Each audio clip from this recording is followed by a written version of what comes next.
बिस्मिल्लाहिर्रहमानिर्रहीम, अस्सलाम वालेकुम। मैं हूं आपका होस्ट उस्मान ज़ेब और आप देख रहे हैं YouTube channel Usman ज़ेब। Current affair episode 12 में खुशामदीद। आज काफ़ी सारी खबरें हैं हमारे पास, लेकिन उनमें से जो चंद खबरें मैं आपको बताता चलूं। सबसे पहले हम लोग बात करेंगे लाला रुख साहिबा के बारे में, जिन्होंने रजब भट्ट का भी इंकिशाफात किए थे। इसके अलावा उन्होंने कुछ जिन हाजिर किए हैं। उसके बाद एक बुरी खबर है, पहले 30 रुपए की खातिर बंदा मारा था, इस दफ़ा 10 रुपए की खातिर कुछ बंदे मार दिए गए। समिया हिजाब ने बुरका पहन लिया, ये भी बड़ी अच्छी खबर है हमारे पास। एक हमारे MN है, कुछ कंट्रोवर्सी है, चिराग तले अंधेरा, हम लोग उस पर भी बात करेंगे। डॉक्टर ईमान और फैसल कंबो गालम गलोच का मामला, इसके बारे में भी हम लोग बात करेंगे। हमारे साथ मौजूद है सीनियर जर्नलिस्ट राजा इमरान साहब। बहुत बहुत शुक्रिया, आपने टाइम दिया। बहुत शुक्रिया जी उस्मान भाई। अच्छा इमरान साहब, आपने देख लिया लाला रुख साहिबा, कुछ प्रेडिक्शंस की थी, कुछ उनकी गलत साबित हुई, कुछ ठीक साबित हुई, और अब उन्होंने एक लाइव शो में जिन्नात हाजिर करती हैं। सर, क्या ये पॉसिबल है?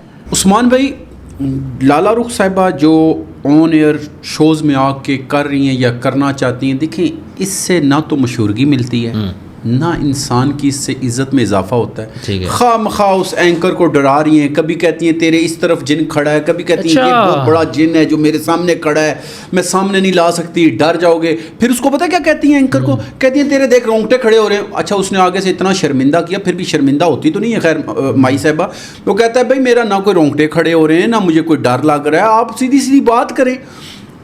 मकसद ये है कि ये आज भी अगर जो 200 साल या 50 साल पुरानी लोगों को डराने वाली कहानियाँ आप भी अगर ऑन एयर शोज़ में आके करेंगे तो लोग इनको पागल कहेंगे, समझदार नहीं कहेंगे। सर, मैंने एक प्रोग्राम देखा है जिसमें उन्होंने जिन हाजिर की, एक छोटी सी बच्ची थी, साइड में नजर आ रही थी, कैमरे में दिखाई गई है बाकायदा। ठीक है, तो वो क्या सीन था फिर? सर प्रॉपर प्री प्लान है ना सर। अच्छा, प्री प्लान। आप मुझे ये बताइए, ऐसा हो सकता है? वैसे ऐसा पॉसिबल ही नहीं है।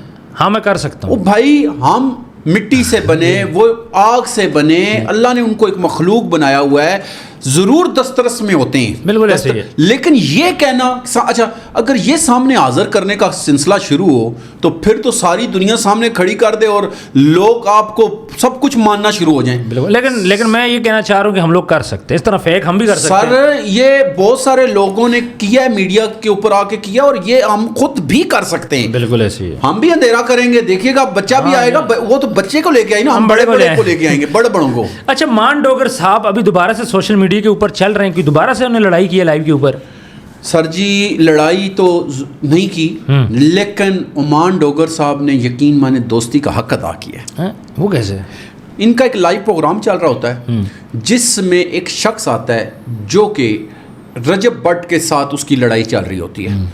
ये बंदा कहता है जी कि जिसकी मेरे दोस्त के साथ झगड़ा है, मेरे दोस्त के साथ जिसका पंगा है, उसका दुश्मन वो मेरा दुश्मन है, मैं तुम्हारे साथ ना बात करूंगा और ना मैं तुम्हारे साथ राब्ता रखता हूं। और उसने फिर बंद करके एक बात की, उसने कहा जिसका मेरे दोस्तों में से किसी दोस्त के साथ फड्डा है, मेहरबानी करें, मैं उसके साथ कोई रिश्ता रखना नहीं चाहता। मैंने इन लोगों की दोस्ती देखी और दूसरी तरफ मैंने देखा अमीर बलाज, बड़ा खूबसूरत नौजवान था, उसको उसी के दोस्त ने जो मक्के मदीने में खड़े होकर कस्में भी उठा रहा था और मक्के के सामने खड़ा होकर लाइव कॉल भी ले रहा था, और आखिर उसी ने मरवाया। यानी पाकिस्तान में देखे दो तरह के लोग आ गए ना।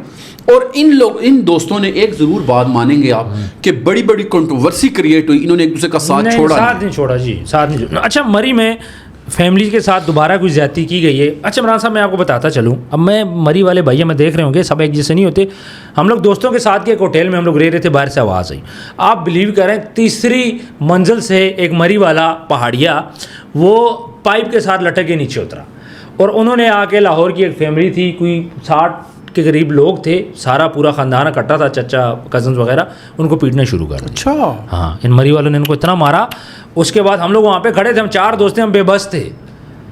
दोस्त ने कहा जी कमरों के अंदर चलो। मैं कहा क्यों? कहता ये हमें उनके साथ समझेंगे, हमें भी मारेंगे, हम क्या कर सकते हैं?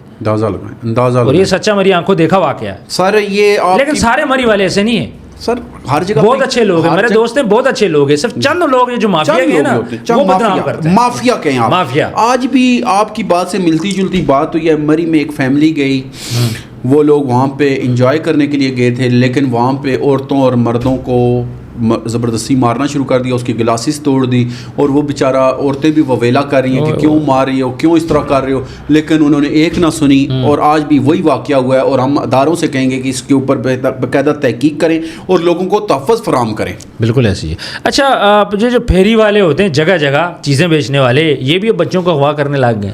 सर ये शुरू से बच्चों को अगवा में शामिल रहे हैं लोग, क्योंकि अच्छा। इन्होंने तो बहरूप होता है ना, तारी होता है। ओके। अब मामला क्या हुआ है, ये जो आज हम बात करने जा रहे हैं, एक गली के अंदर एक साइकिल के ऊपर बंदा जाता है, उसने पीछे छाबा लगाया होता है काफी अच्छा। बड़ा। वहां पे एक बच्चा खेल रहा है और बच्चा छोटा नहीं है, कम भाई 10 से 12 साल का बच्चा है। ये बड़ा उसने बच्चा उसको था। कुछ चीज सुंगा के उसको उठाया, उस छाबी में डाला, ऊपर कपड़ा डाल दिया और लेके भाग गया। अब अगर वहां सीसीटीवी फुटेज ना होती फिर तो गया था। तो फिर लोग समझते पता नहीं हुआ क्या बच्चे के हुआ क्या बच्चे के साथ, साथ, और कहाँ इस चला तरह गया? कहीं लोगों के बच्चे पहले भी गायब हो चुके हैं। बिल्कुल। तो अपने मोहल्लों में, अपने इर्द गिर्द, खास तौर पे हमारी माओ बहनों बेटियों को चाहिए कि वो नजर रखा करें। अगर कोई इस तरह के बंदे मशकूक 1 से 2 से 3 दफा खड़े नजर आए तो अपने मर्दों को बताएं और मुतलका अदारों को बताएं, 15 पे कॉल करें और उनको वहां पे मत खड़ा होने दें गली मोहल्लों में। बिल्कुल सही। अच्छा, समिया हिजाब की बात करें, बुरके में नजर आ रही हैं, अब क्या कोई दीन ज्यादा तो नहीं आ गया? सर दीन ज़्यादा नहीं आ गया, असल में यही वो लोग हैं जो हमारे इस्लाम को भी बदनाम करते हैं। बिल्कुल ऐसी है। अपनी निजी महफिलों में ये बैठ के औरतें, यकीन माने मैं इसका आपको चलाइएगा, बल्कि जिसमें इसके अंडर गारमेंट्स की चीज़ें भी सामने यहाँ पे जी, जी, अक्सर नजर आती हैं, तो अक्सर और फिर नजर आती हैं। स्लीवलेस इसने पहनी हुई सर, है। वो और तो- जब ये बाहर निकलने के लिए इसने खुद खामखा का एक वीडियो बनाई, शायद अभी वो मुझे लग रहा है इसने डिलीट कर दी है, क्योंकि मैं खोल रहा था, अब खुल नहीं रही है, क्योंकि सही बात है हाइप क्रिएट होगी अभी तक।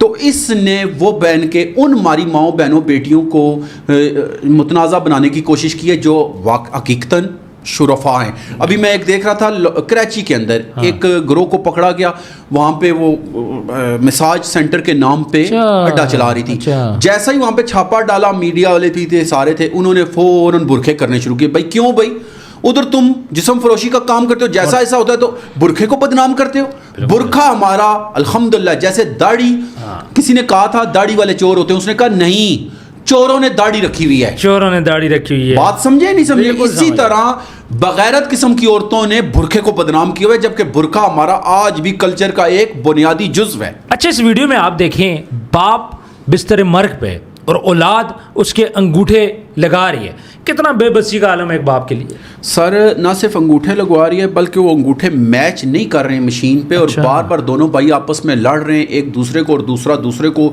यानी कि बड़ा अजीब बातें कर। फिर वहाँ पे खड़े होकर ये भी कह रहे हैं कि एक कहता है बिल जमा हुआ है कि नहीं हुआ है, दूसरा अच्छा। कहता है मैंने तुझे पहले कहा था ना, ये सब कुछ पहले ही नाम करवा ले। और वहीं पे बाप जिंदगी और मौत की कशमकश में है और ये आपस में लड़ रहे हैं। अस्तगफुर। और मैं आपको बताऊं, ये एक वाकया नहीं है, इसी के साथ मैं दूसरा वाकया भी आपको बताता हूं, वो भी आप वीडियो चलाइएगा, कि जहां पे एक बड़ा आलीशान ऑफिस है और वहां पे वो बंदा जिंदगी और मौत में, मुझे तो लग रहा है वो डेड बॉडी है, सिर्फ दिखाने के लिए उसको बिठाया गया हुआ है और उससे अंगूठे लगवाए जा रहे हैं। यानी कि यही वो औलाद है जिसके लिए ना बंदा हलाल देखता है, ना हराम देखता है, ना दिन देखता है, ना रात देखता है, ना सुबह देखता है, ना शाम देखता है, और ना ही यानी कि मजदूरी तक भी बंदा करता है, बिल्कुल ऐसे ही। बाहर लोगों की गालियां भी सुनता है। और ये औलाद आखिर में उसके साथ क्या करती है? जुल्म। ऐसी औलाद के लिए इकट्ठा करने से पहले ये जरूर सोचना कि क़यामत वाले दिन जवाब तुमने अकेले देना है, और ये लोग तुम्हारा वहां पे तुम्हारी मौत से पहले पहले ही अपने पटवारे शुरू कर देते हैं। बिल्कुल सही कह रहे हैं। अच्छा, लाहौर फैमिली होटल्स में मुजरे हो रहे हैं, वहीं मुजरे हो रहे हैं, वहीं फैमिलीज खाना खा रही हैं, भाई बहन बैठे हैं, माँ बाप बैठे हुए हैं बच्चियों के साथ, और हो रहा क्या है? मुजरा। सर जी अस्तगफिरुल्लाह पढ़ना चाहिए। मैंने ये वीडियो देखी और यकीन माने मैं खुद हक्का बक्का रह गया कि लाहौर का एक बड़ा, कहते हैं कि VVIP होटल है, वहाँ पे बंदे बैठे हुए, काफ़ी सारे टेबल लगे हुए, वहाँ पे ये लोग बैठ के, 2 बंदे दिखाए गए, इसमें मुझे लगता है एक कोई पटवारी था। अच्छा। वो बंदा वहाँ पे खाना खा रहे हैं और सामने औरत लाइव डांस कर रही है, यानी मुजरा कर रही है। मैं हैरान हूं कि हमारा पाकिस्तान जो कलमे के नाम पे हासिल किया गया था, इसमें हो क्या रहा है? बिल्कुल।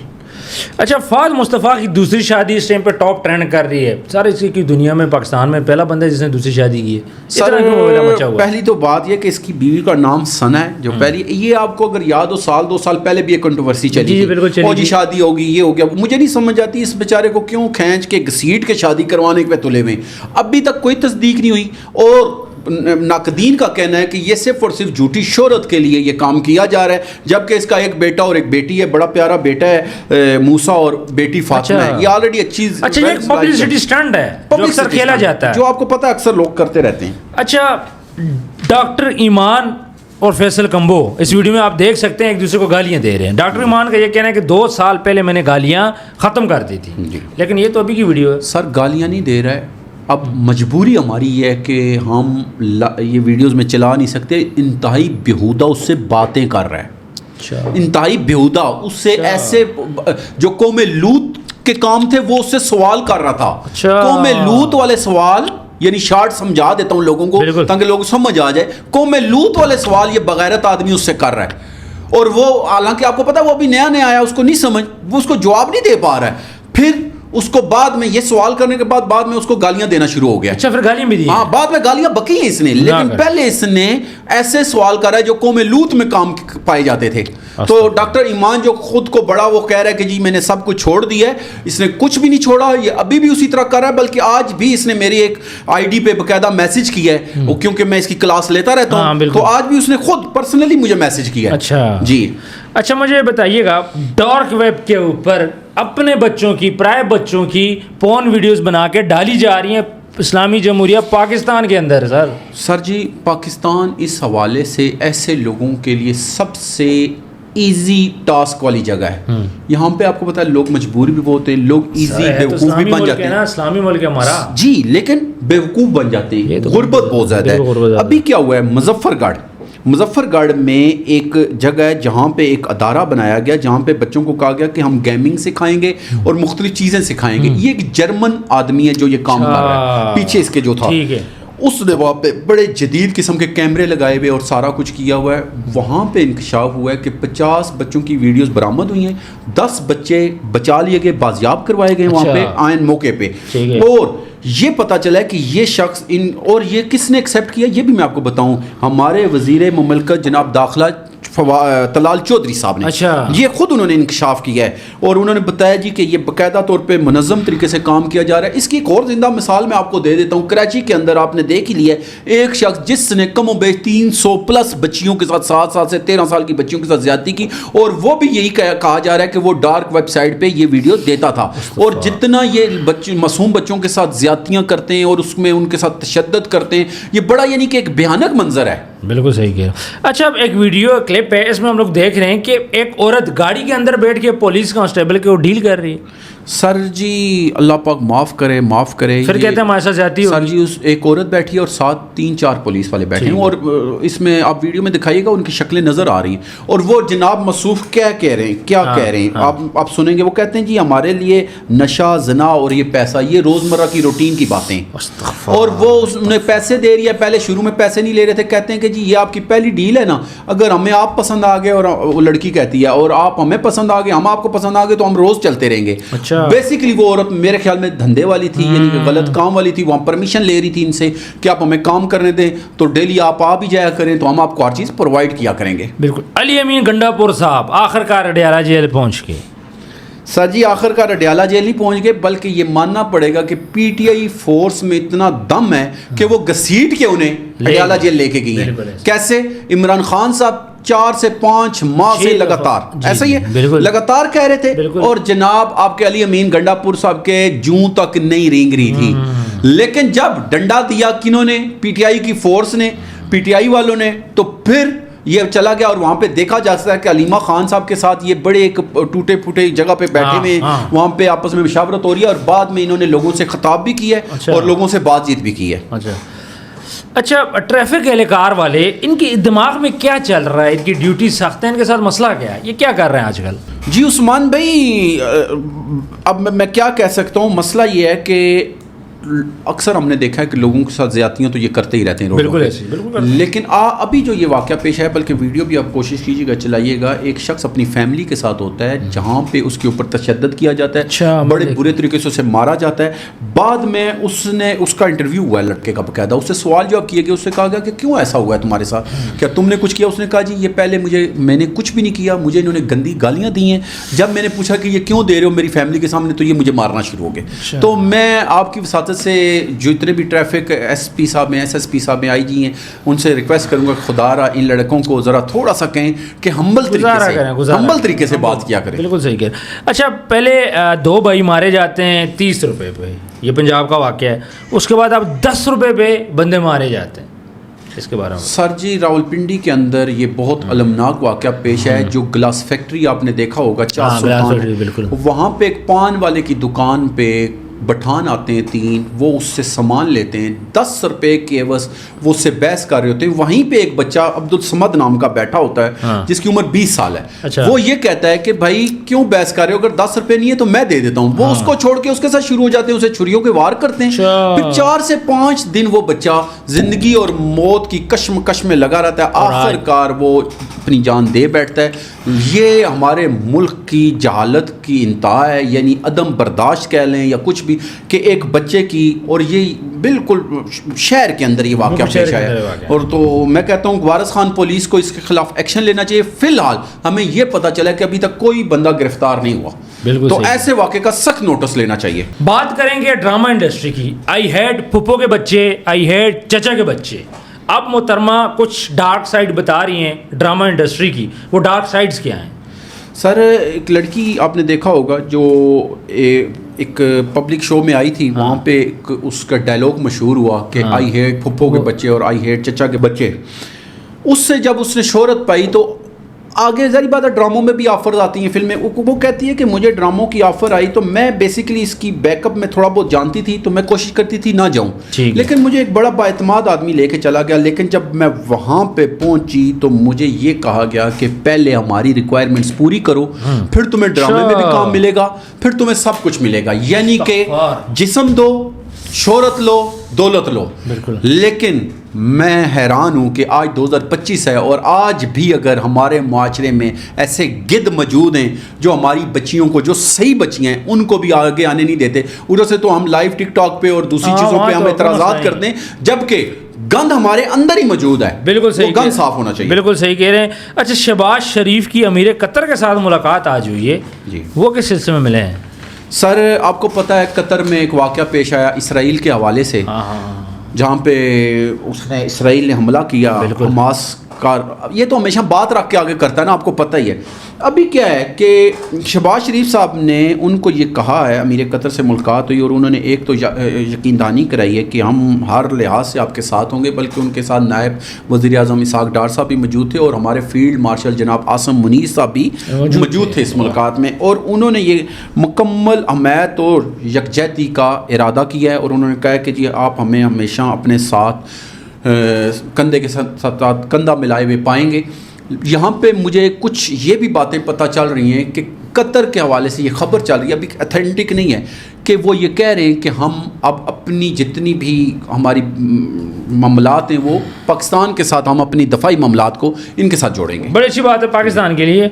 अच्छा, जो कच्चे केले होते हैं आजकल उनको 3 मिनट के अंदर पकाया जाता है। सर 3 मिनट तो बड़ी बात है। मैं आपको बताऊं कि ये 1 मिनट का टाइम है जिसमें आपने देखा होगा सब्ज़ कच्चे केले होते हैं ना, उनको एक केमिकल है जो मुज़र सेहत है जान के लिए, उसमें ये लोग डालते हैं और वो उस शख्स को जब पकड़ा गया, वीडियो दिखाइएगा बकायदा, वो पूरा प्रैक्टिकल करके दिखा रहा है और साथ साथ माफिया भी मांग रहा है कि मैंने कुछ नहीं किया, मैं किसी के पास काम करता हूँ। ये कराची के अंदर वाकया पेश है जहाँ पे वो कच्चे केले डालते हैं और 1 मिनट के बाद जब निकालते हैं तो प्रॉपर पके, और उसने कहा अगर इसको थोड़ा टाइम और गुजर जाए तो ये छीतड़े बन जाएंगे। यानी इतना ये खतरनाक केमिकल है। तो ये हमारे लोगों को चाहिए कि देख सुन के बच्चों के लिए खिलाएं, क्योंकि अभी तो हर चीज़ ही यहाँ पे 2 नंबर 3 नंबर नहीं, पता नहीं कौन सा नंबर आ गया। अच्छा, मुफ्ती कवि साहब की बात करेंगे। दर्जनों शादियाँ उन्होंने की है, आजकल फिर कंट्रोवर्सी में इन है।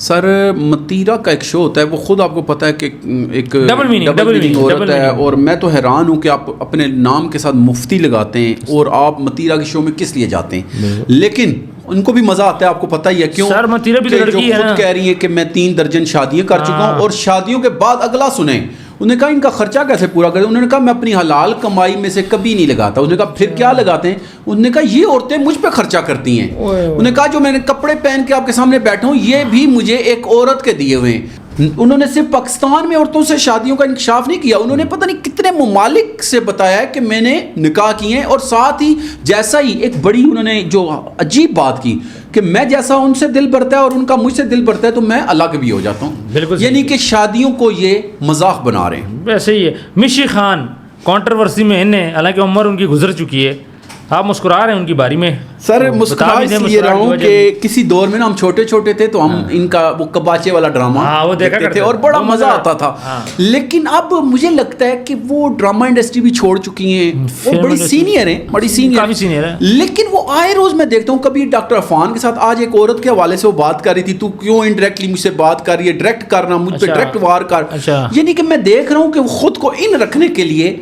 इस किस्म स्टंट का कर रही खेल रही है। है। वो किसी ने कहा था बूढ़ी घोड़ी लाल लगाम, माजरत के साथ, हालांकि हमारी वो बड़ी सीनियर आर्टिस्ट है और हम खुद उनका बड़ा एहतराम करते हैं। बिल्कुल ऐसी। अच्छा, डीपीओ मोहिउद्दीन साहब, उनके पास एक बंदा आता है अपनी माँ की कंप्लेन करने के लिए, आगे से डीपीओ साहब उसको क्या बोलते हैं? सर डीपीओ मोहिउद्दीन साहब ने वो कारनामा किया, एक शख्स आता है कहता है जी मेरे पता नहीं घर में से हिस्सा नहीं दे रहे, मुझे घर नहीं दे रहे, तो मैं केस करना चाहता हूँ। उसने कहा भाई भाग जा अच्छा और माँ से माफी मांग। उसने कहा घर का क्या करूंगा, उसने कहा मेहनत कर घर और बना। अच्छा, उसने कहा माँ नहीं मानती, उसने कहा माँ को मना। उसने कहा 1000 बार माफी मांगनी पड़ती है, माफी मांग और माँ को मना, अगर दुनिया और आखिरत संवारना दोनों चाहता चाहता है। है। तो डीपीओ साहब ने ना इस जरिए से जो मैं बात करना चाहता हूँ, न जाने कितने माओ के बच्चों को सबक दिया और कितनी माओ के कलेजों में ठंड डाल दिया उन्होंने। बिल्कुल सही है। अच्छा, एडवोकेट अब्दुल मतीन साहब कुछ ना कुछ फरमाते रहते हैं, इस दफ़ा उन्होंने क्या फरमाया? सर इस दफ़ा उन्होंने बड़ा अच्छा फरमाया है, अगर अच्छा फरमाया। गौर करें तो वो उन्होंने ये बात की है कि आपने देखा होगा कि अक्सर हमें थाने वाले जब बुलाते हैं तो वो कहते हैं डॉक्यूमेंट्स लेके आएं। तो उनका कहना यह है कि आप ओरिजिनल चेक का मामला हो, चेक या कोई भी ओरिजिनल ऐसे फोटो कापी डॉक्यूमेंट्स, लेके जाए। खुदा न खास्ता उन्होंने कहा अगर वो पुलिस वाला अगर अगली पार्टी से मिला हुआ और आपसे वो चीज़ें ले लेता है और आपको बाद में नहीं देता है तो आपके लिए मसला बन सकता है। इसलिए आप रंगीन कापियां कराएं और उन रंगीन कापियों को आप लेके जाएं। अगर कहें कि नहीं जी वो देखना ज़रूरी है तो कहें कि जी हमें एसपी साहब के पास ले जाएं, हम वहाँ पे आपको ये पेपर मुहैया कर देंगे, क्योंकि वहाँ पे कम से कम आप महफूज। मैं इससे भी बेहतर बात कर देता हूँ, मैं कहता हूँ एसपी साहब ना भी हो, डीएसपी साहब हो, तब भी काम चल सकता है। बात करेंगे रावलपिंडी की, राजा कमरुल इस्लाम की, एमएनए, लेकिन इस टाइम पे एमएनए गवर्नमेंट से दरख्वास्त कर रहा है कि मेरे मामलात हल करें। चिराग तले अंधेरा सर थाना चौंतरा के अंदर एक वाक़या पेश आता है जिसमें आप वीडियो में दिखा भी सकते हैं कि फायरिंग हो रही है और कुछ लोग, औरतें भी चीख पुकार कर रही मार हैं। दें बच्चे। बहुत अच्छी बात कर रहे हैं राजा साहब कि ये नहीं होना चाहिए, लेकिन मेरा सवाल राजा कमर इस्लाम साहब से ये है कि ये जो वाक़या पेश आ रहा है ये आपकी जहाँ पे आप एमएनए उसी के एरिए में है, एक बात। दूसरी बात, आप क्या कोई काउंसलर हैं, कोई चेयरमैन है, कोई एमपीए भी नहीं है, आप एमएनए इलाके का मालिक होता है और आप लोगों को ये लॉलीपॉप दे रहे हैं कि जल्द ही सीसीडी अपना काम शुरू कर देगी तो फिर आपको इंसाफ मिलेगा। अगर उनको उसी वक्त इंसाफ मिलना है तो फिर आपके होने का क्या फायदा है कि आपकी आईजी साहब भी बात नहीं सुनते, एसपी साहब भी नहीं सुनते, डीएसपी साहब भी नहीं सुनते। तो अगर सुनते हैं तो सर लोगों को इंसाफ दिलाएं और जो भी बंदा गलत है, अगर उस इलाके का कोई नंबर बंदा भी बीच में कसूरवार है जो हमें थोड़ा सा हिंट्स मिले तो देखिए ये तो एमएनए साहब का काम है, बरमिला नाम ले और कहें कि भाईजान ये गलत कर रहे हैं आप लोगों को उनका हक दें। और कहते हैं जी कि वो लोगों की जद्दी ज़मीनें, वो सूखी रोटी खा लेते हैं, 2-2 टाइम भूखे रहते हैं लेकिन ज़मीनें नहीं बेचते, अब उनकी ज़मीनों पे कब्जा हो रहा है। तो सर आप एमएनए ना, आपके होते हुए नहीं होना चाहिए, आपने छुड़ाना चाहिए, आपको छुड़वा के देना चाहिए। सीसीडी का साल पूरा नहीं करेगी उस टाइम तक क्या पता ये बंदे बेचारे अपनी ज़मीनों से हाथ धो बैठे। बिल्कुल यही बात है। अच्छा, वैक्सीनेशन की अभी बात हो रही है, कुछ लोग कह रहे हैं लगवाएं, कुछ लोग बोल रहे हैं ना लगाएं, क्या करें, इसको लगवाएं कि ना लगाएं? उस्मान भाई आपने वैक्सीन के हवाले से बड़ी बेहतरीन बात की। अभी असल में एक मामला बना हुआ है, लगवाने से अगला काम चल पड़ा है। अभी स्कूलों के अंदर वालिदैन खुद पहुंच गए, उनके कईयों के भाई पहुंचे हुए और वो ये कह रहे हैं कि हमारे बच्चों को हमारी मर्जी के बगैर वैक्सीन ना लगाएं। कई जगहों पे दिखाया गया है बच्चे बड़े खौफजदा हुए हुए हैं, कई जगहों पे बच्चे छुट्टियां कर रहे हैं इसकी वजह से। मैं यहाँ पे अदारों से और महकमों से ये कहता हूँ कि आप बाज़ाब्ता तौर पे एक टीम बनाएं और एक सेमिनार मुनक्कद करें, उसमें लोगों को आगाही दें कि भाई इसके ये फवायद हैं, अगर नहीं लगवाएंगे तो इसके ये नुकसानात हैं। जब तक आप ये नहीं करेंगे इस तरह तो आप पूरे देखें ना, पंजाब के अंदर एक फ़ज़ा को तशद्दुद की तरफ लेके जा रहे हैं, लोग बेचारे ज़हनी डिप्रेशन का शिकार हो रहे हैं। मैं वज़ीर आला पंजाब मरियम नवाज साहिबा से ये रिक्वेस्ट करूंगा कि आप बहुत समझदार हैं और ये काम आप अच्छा कर रही हैं, हमें पता है, लेकिन लोगों को पहले आगाही मुहिम दें। अभी क्या है, अभी टिकटॉक पे बैठने वाले, यूट्यूब पे बैठने वाले अपने अपने स्टंट छोड़ रहे हैं। कई लोग झूठी वैसे ही कर रहे हैं कि जी ओ जी ये लगाएंगे तो बच्चियां बांझ हो जाएंगी, बच्चियों को ये हो जाएगा, तो ऐसा कुछ भी नहीं है। उस्मान भाई मैं आपको ये भी बताऊं, यही वैक्सीन जो है अगर चाइना में आप लेने जाएंगे तो इसका एक इंजेक्शन वैक्सीन 60,000 रुपए में है, और अगर यही वैक्सीन आप फ्रांस में या उन ममालिक में जाएंगे तो वहां पे 80,000 रुपए की है। अच्छा। तो आप खुद सोचें, यहाँ पे आपको फ्री लग रही है, लेकिन हमारा तो वो हिसाब है ना कि हमें कोई घर आके देता है तो हम कहते हैं कि शायद इसमें भी कोई फायदा होगा। बिल्कुल ऐसे ही है। अच्छा, सब कुछ होने के बावजूद ट्रैफिक एहलकार जो हैं वो चालान क्यों करते हैं? सर ये एक वाकया पेश आया जिसमें वीडियो में भी देखा जा सकता है कि एक शख्स कह रहा है कि मेरा हेलमेट भी मौजूद है, डॉक्यूमेंट्स भी मालूम है, सब कुछ मौजूद है, फिर भी मेरा चालान कर रही। तो मैं ट्रैफिक एहलकारों से भी कहूँगा और उनके सरबराहान से भी कहूँगा कि खुदारा बेसिकली मोटरसाइकिलों वाले ज़्यादातर कौन लोग हैं सर? मजबूर होते हैं, गरीब होते हैं, कोई रोज़गार के लिए निकला होता है, तो सर इन पर थोड़ा सा हाथ होला रखने वाली बात नहीं होती, वो रखें। आप बड़े लोगों को पूछते कोई नहीं है, छोटों को डंडा दिए रखते हैं, ये ज्यादती है, इस तरह की ज्यादती ना करें। बिल्कुल इमरान साहब, आपने बहुत अच्छी बातें की। व्यूअर्स कमेंट सेक्शन में अपनी राय ज़रूर दीजिएगा। अगर आपको कोई बात पसंद आ रही है या फिर अगर आपके दिमाग में कोई क्वेश्चन है तो हमसे ज़रूर पूछिएगा। अपना ढेर सारा ख्याल रखें, मिलते हैं नेक्स्ट वीडियो में। अल्लाह हाफिज़।